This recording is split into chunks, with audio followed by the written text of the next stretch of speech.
This week, we're going to revisit one of my favorite topics, the uselessness of cops. We're going to take a look at the latest in a series of articles spanning 20 plus years in the Philadelphia Inquirer that touch on the way cops rip taxpayers off even after one of their own dies. Active duty cops ain't the only criminals on the beat, their FOP brothers are too. From this past Sunday's Inquirer, headline: FOP's funeral expense billing raises questions. The article begins: after a tragic and unprecedented spike in officer deaths, Philadelphia's police union made an emotional plea for help. Its charitable organization was running low on funds and struggling to give fallen officers the respectful burials they deserved. City officials stepped up, agreeing in 2014 to significantly boost how much they would pay to cover funeral expenses. Since then, for each officer who died in the line of duty, the city has contributed up to $75,000, up from $15,000. But an Inquirer investigation found that the Fraternal Order of Police Lodge 5 has billed the city for an array of expenses that are far outside the scope of funeral home and cemetery costs. The union has asked to be reimbursed tens of thousands of dollars for bar and restaurant tabs, alcohol, catering costs, car repairs, carpet and upholstery, garbage bags, and paper towels. A little further down in the article, the union has also forwarded monthly statements of corporate credit cards held by various members of the FOP leadership team, circling bill totals mostly for restaurants, bars, and beer stores. Other reimbursement requests lack any receipt or itemized breakdown, or are simply requests for cash, making it practically impossible to judge their merits at face value. Records show the FOP has billed the city for food and alcohol for at least 8 events at its own bar, 7C Lounge, located within the union's 50,000 square foot headquarters in Northeast Philadelphia. One of the 7C events resulted in a $5,700 bill plus an additional $5,375 for a gratuity. What the literal hell? A 2025 Inquirer investigation found that the FOP reported spending hundreds of thousands of dollars on funerals and special events in years when no officers died in the line of duty, and that its expenditures and cash donations had been loosely documented and were difficult to track. The Inquirer sought further insight by examining more than 1,000 pages of invoices, bills, emails, and other documents obtained in right to know requests for public records concerning 17 police line of duty deaths since 2014. 8 of the deaths were attributed to COVID 19. The FOP publicly criticized the Inquirer for requesting the records. I'll link to that article in the description, but just want to point out that these pork sandwiches spent hundreds of thousands of dollars on funerals and special events when no officers actually died in the line of duty that year.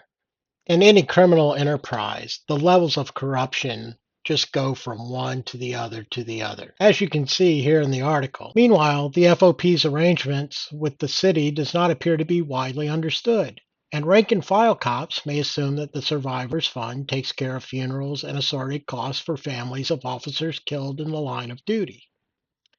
The Inquirer interviewed a dozen active and retired police officers about the city's financial contribution in the wake of an officer's death, and all said they did not know the city was paying as much as $75,000. Half said they believe the city covers some of the funeral costs, while the FOP pays for luncheons and bar tabs. The other 6 said they had no idea the city contributed anything. It was always my understanding that the FOP, through its Survivors Fund, paid for any and all funeral expenses for an officer killed in the line of duty, said a retired veteran with more than 30 years on the job, who was granted anonymity in order to speak openly. The fact that the fund deals in cash and is untraceable is extremely disturbing, the retired officer added. There's no accounting for any kind as to how these funds are distributed. Crooked cops ripping off crooked cops? It's hard for me to muster up much empathy for the rank and file members who got a sweet union contract and are either too dumb or too literate to know what was in the contract. The money that the FOP receives from the city is not required to be itemized or even mentioned in federal tax filings, making it even more difficult to reconcile the money moving in and out of the survivors fund. For example, police officers Richard Mendez and Jamie Roman were shot to death in 2023 and 2024, respectively. The city paid for both funerals, totaling nearly $76,000. The FOP submitted to the city additional expenses of more than $20,000, including a catering bill and two bar tabs, one of which was at 7C Lounge. But in federal tax documents that cover that time frame, both FOP Lodge 5 and its Survivors Fund reported spending a total of $745,000 for funerals, memorials, and events or help for survivors. That seems exorbitant to me.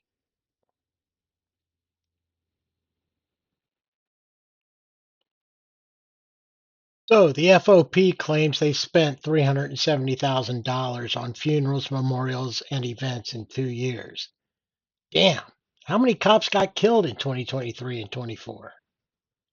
Answer: three. By my Algebra 1 level math skills, that means the FOP says they spent about $248,000 per death. $248,000 to pay for funeral expenses? Fucking ridiculous. According to a local funeral home's website, the average cost for a funeral with burial runs between $12,000 to $15,000. Subtracting $45,000 from the average total of $745,000 they claim to have spent, they should be in the hole somewhere near $700,000. Are they? No, they aren't.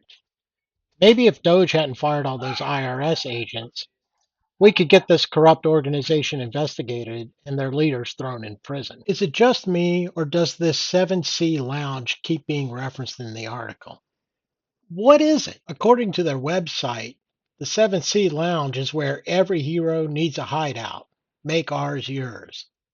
What the actual fuck is that? I thought hideouts were for criminals or for child trafficking victims seeking escape. Definitely not something our heralded men in blue would ever need. Let's check out the menu. Looks like they have Taco Tuesdays, prime rib nights, and seafood nights. Sounds a lot like a Moose Lodge to me. I'm sure, given it's a hideout for cops, everybody is responsible. Oh, wait.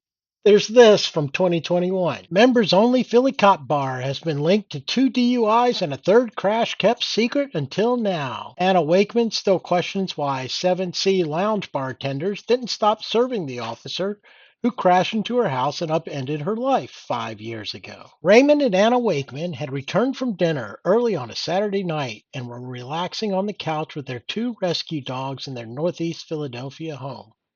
Cricket, a pit bull who rested his head on Raymond's shoulder, Jax, a miniature pinscher, was curled up next to Anna.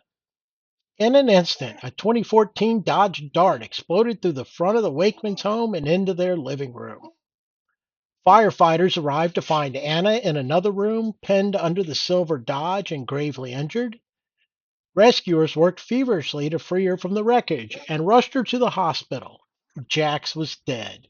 Cricket underwent emergency surgery but died soon after. The driver, off duty Philadelphia police officer Gregory Campbell, had been drinking since mid afternoon on February 6, 2021, and a lawsuit would later allege he had consumed as many as 20 alcoholic beverages.